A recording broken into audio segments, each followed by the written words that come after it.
The new boss came in looking to make his mark, and guess who he targeted first? Me. You! That $300 monthly language bonus you get? Gone. Starting this month. Mr. Terry, I've been doing French translation for this company I know. for 6 years. But you're an administrative coward. Translation is not within your job responsibilities. 6 years and not a single work order. Right? There's been no work order, but all French-related matters have always been handled by me. Exactly. No work order, no official duty. You took it upon yourself. Company doesn't owe you a dime.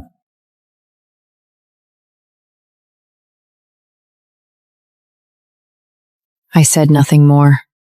After the meeting, I went back to my desk. I turned on my computer. 3 French emails were waiting in my inbox, all contract clause confirmations from the French side, full of specialist construction terminology. Yet a single glance was all it took for me to spot every key point. Normally, I would have handled all of these by the afternoon, translated them into English, and sent it to the project team. Now, I marked them as read and closed my inbox. Not official? Then I don't do it. This is Lori. You seen those French emails? Project depart's waiting on the translations. Get Terry to sign a work order, then we talk. Huh? But you've always just... That was before. Mr. Terry said that without a work order, it isn't part of my job. I'm just an administrative clerk. I can't go beyond my job description.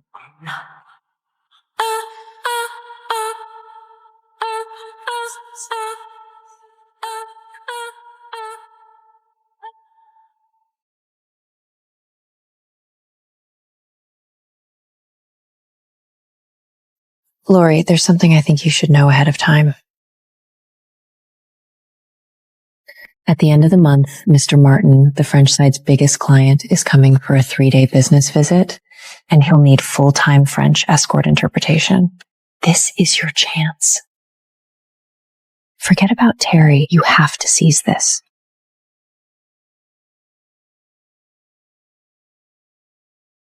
What does it have to do with me? I'm just an administrative clerk.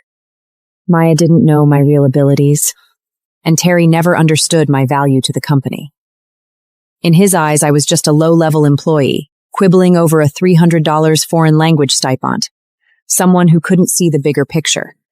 I can't wait for you to come over. Really? Mirror my legs right out, you know I could better you. Oh my God, it's Martin, Vice President of France's MTB Construction Group. He's worth $2 billion. I heard he's here with a $900 million international project, and he's looking to sign exclusively with our company. If I could land this project, I could afford a villa and then some. Stop daydreaming. This kind of top client is way above our pay grade. They'll need a professional interpreter for the reception. Mr. Martin came for a business visit every year, and I was always the one assigned to interpret for him and look after him while he was here. 6 years straight, and not one mistake.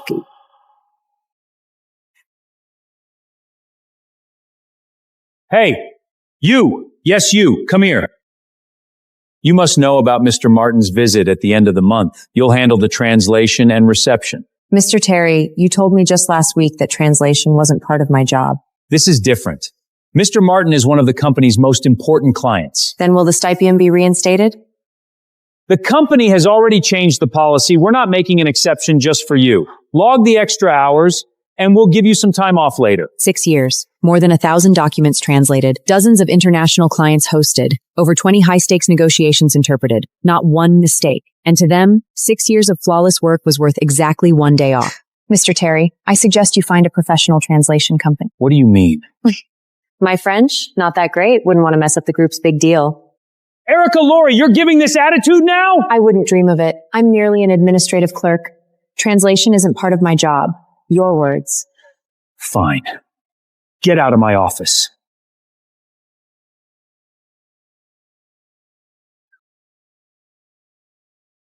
What did he say? He wants me to do the translation at the end of the month. And you? Are you crazy? That's Mr. Martin, a $900 million project. Even $9 billion wouldn't have anything to do with me. He said translation isn't my job. Then what does he plan to do? He said he'd find a translation company. Outside translation companies can't handle specialized French interpretation in the construction engineering field. You know that. I know. And I also know he won't reinstate my stipation, so it's not my problem anymore. That afternoon, several groups of people went in and out of Ruby Terry's office. I could hear him making phone calls, his voice getting louder and louder. I put that thing out of my house! What do you mean there's no one qualified? You can't find a single one in the entire area? Money is no object, but $80,000 for 3 days? That's highway robbery! What? Next Wednesday is the earliest you can get someone here? Mr. Martin arrives next Tuesday! So what? It has nothing to do with me anyway. The news that Ruby Terry couldn't find an interpreter quickly got to Mr. Babbitt's ears. Mr. Babbitt called an emergency meeting. Besides Mr. Babbitt and Ruby Terry, people from the project, business, and external relations department were all present. A new face was sitting beside Ruby Terry. Martin's arriving next week. We need to lock in the translation and reception plan today.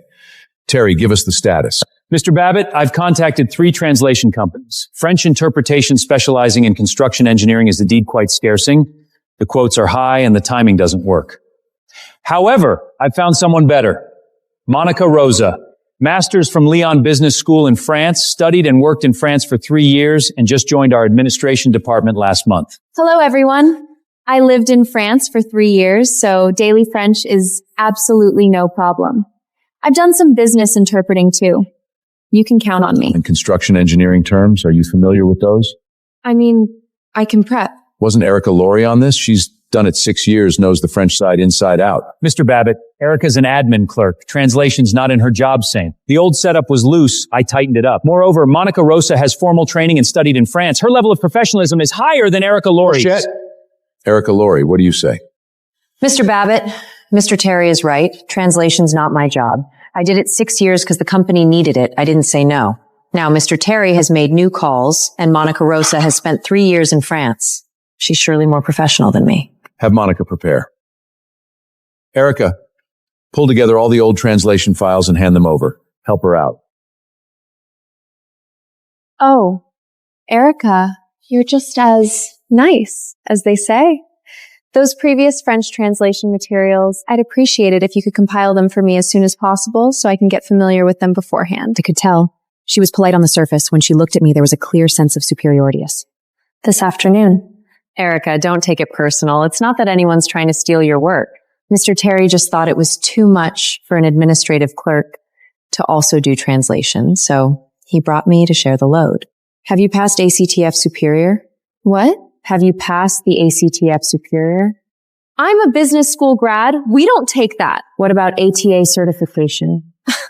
I do commercial translation. I don't need that. Mr. Martin is here to discuss a joint R&D agreement on pre-stensored concrete prefabricated building technology. It involves a lot of technical jargon in structural engineering, material mechanics, and construction methods. Do you know what précontre means?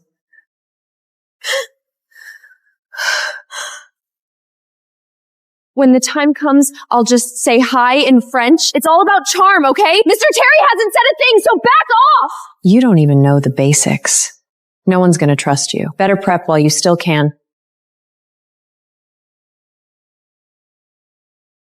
Why help her? Let her make a fool of herself then. Isn't that better? I can't believe I wasn't helping her. Then why did you tell her about those terms? I was showing her she's in over her head. Oh, now I get it. 6 years worth of translation records, terminology lists, and meeting manuals, all neatly organized in this one folder. I photocopied them for Monica that afternoon. The originals locked back in my drawer. After Monica Rosa got the materials, she pared over them at her desk for the entire afternoon. Out of the corner of my eye, I watched her expression sink. 6 years of accumulated construction engineering French terminology, over 300 commonly used entries alone, each one followed by contextual annotations and notes on Mr. Martin's speaking habits. This isn't something you can cram for overnight.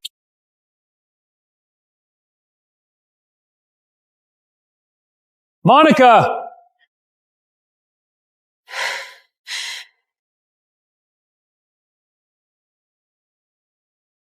How's the prep going? Mr. Terry, there are so many technical terms. You spent 3 years in France. But I studied business, construction engineering. Then why didn't you mention that when you told me your French was no problem? Monica Rosa's voice dropped, and I couldn't make out the rest. A moment later, the door swung open. She stormed out, went straight to her desk, and slammed the files down.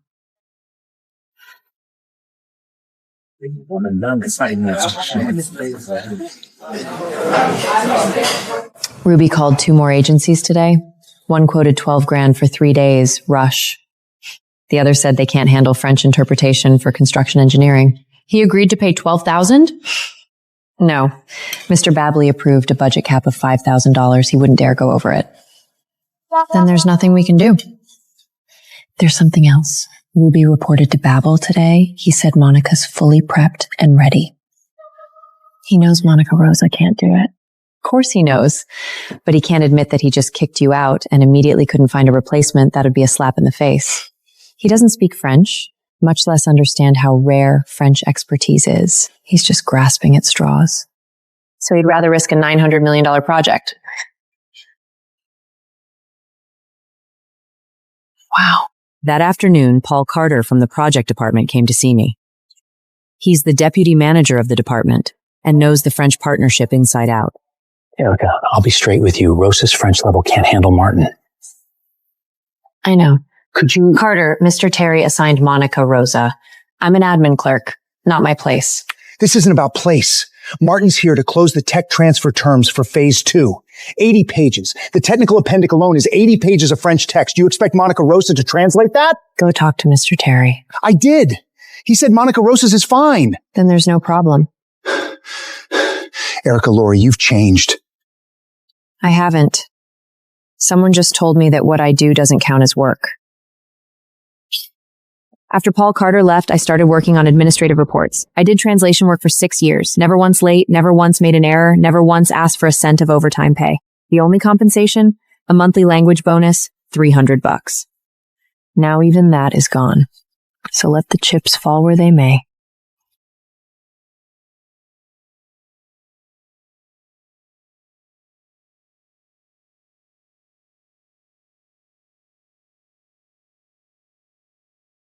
ACTAO Superior, perfect score. ATA Level I Written Translation Certification, ranked 3rd nationally. ATA Certification Level 1 Interpreting, ranked 1st in the certified member. IOAC Certified Member. There are fewer than 20 IOAC certified French interpreters in the entire country. 6 years. And no one at the company knows about these certificates. Even fewer know that besides French, I also speak German, Japanese, Arabic, 10 languages in total. Since that's the case, let them remain in silence forever. Friday, 4 days until Mr. Martin's visit. Monica Rosa's condition keeps getting worse. Her desk is buried in papers, her notebook crammed with hand-scrolled terms, but her approach is all wrong. She's memorizing translations word by word without understanding the engineering behind them. She doesn't get it. Translation isn't dictionary goat out. Technical interpretation, especially, requires truly grasping the concept in order to accurately convert it during a conversation. Otherwise, the moment the other party rephrases something, you're lost. Sure enough, Monica Rosa came looking for me soon enough. Miss Lori, can I ask you something? Go ahead. This term, béton fibré à ultra haute performance, our materials call it ultra high performance fiber reinforced concrete, but my dictionary says high performance fiber reinforced cementitious composites. Which one is correct? Both are. Then which do I use? It depends on context. Use the latter for material specs, use the former for construction plans. Mr. Martin tends to say BFUP, the abbreviation. If he uses the abbreviation, just translate it directly as ultra high performance fiber reinforced concrete. And this one? Monica Rosa, what you need to memorize isn't just terminology, it's also Mr. Martin's speaking habits. He talks fast, likes to use slang, and often drops a joke into formal clause discussions. If you can't keep up with his pace, there will be awkward silences. I suggest you go to Mr. Terry and report the situation honestly. I don't want to fail my year-end evaluation. If you don't want to teach me, I have plenty of other ways to learn. There's no need to act so high and mighty, talking as if you know Mr. Martin so well. Don't flatter yourself.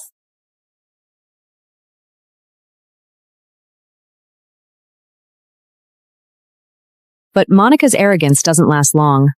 The French side sends the official Bretinteri letter, all in French, 4 pages. Ruby Terry handed the letter to Monica Rosa to translate. Monica Rosa submitted her translation. Half an hour later, Ruby Terry called her into his office. The door was shut tight, but I could still hear his fury. I just ran your translation through professional software and found that you translated clause de reciprocate as resolution clause. It's a termination clause. And this guaranteed decanare, you translated it as 10-year warranty. It's a 10-year liability guarantee. You can't even get legal context right?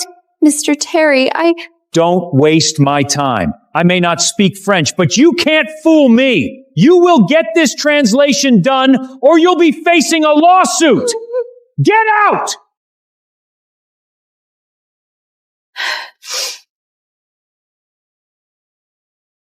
You read that letter?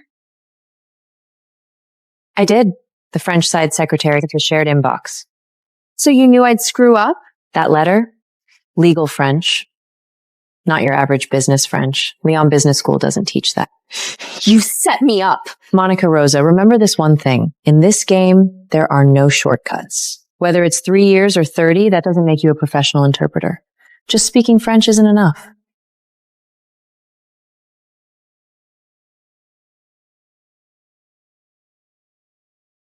Erica, weren't you a bit too harsh?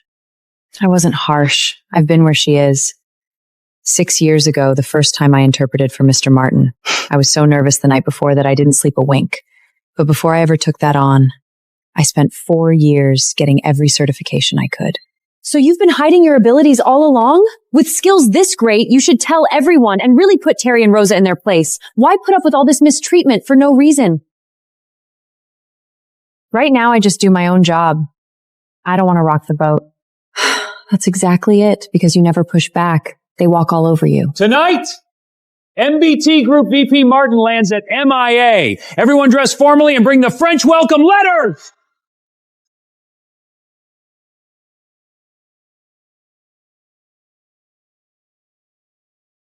Hi, Erica. This is Sophia, Mr. Martin's U.S. liaison. He says he's very much forward to seeing you again. There's no need for a large reception party at the airport. Just you alone will do. Erica Laurie, I've already put Monica Rosa in charge of the airport reception this time. You don't need to participate. You may have served Mr. Martin before, but he's long since forgotten all about you. Don't get ahead of yourself.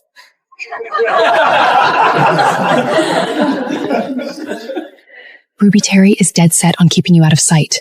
When Mr. Martin arrives and doesn't see you, won't he wonder where you are? That depends on how Ruby smooths it over. Evening comes. Everyone follows Ruby to the airport for the pickup. After finishing up my own tasks, I went home. I ate dinner, washed up, and had just flopped onto the sofa and turned on the TV when my phone rang. Hey, something big happened with Monica Rosa's at the airport.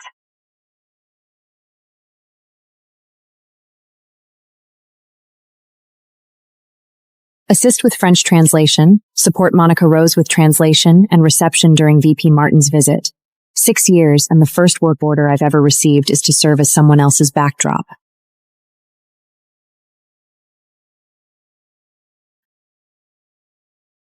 Something huge happened with Rosa at the airport. The first thing Mr. Martin said when he got off the plane was to ask in French where you were. Monica Rosa didn't understand at all. She thought he was talking about something else and replied with, Bienvenue aux États-Unis. Her answer was completely off the mark. She even tried to do the French cheek-kissing greeting with Mr. Martin on, and his face went dark right then. Ruby Terry had Monica Rosa read the French welcome letter, but she got stuck after 3 sentences. Martin's assistant asked, "Where's your Usual translator. Terry said, "You were on leave." Mr. Martin didn't say a word. He got straight into the car. He didn't open his mouth the entire way. Erica Laurie, you must be present tomorrow's business meeting. This is a work assignment. Mr. Terry, please issue a formal work order. You'll get it. Remember, you're just an assistant translator. No matter how poorly Monica Rosa did last night, she's the star today. When you're not needed, keep quiet and shut your mouth. Don't show your face in front of Mr. Martin.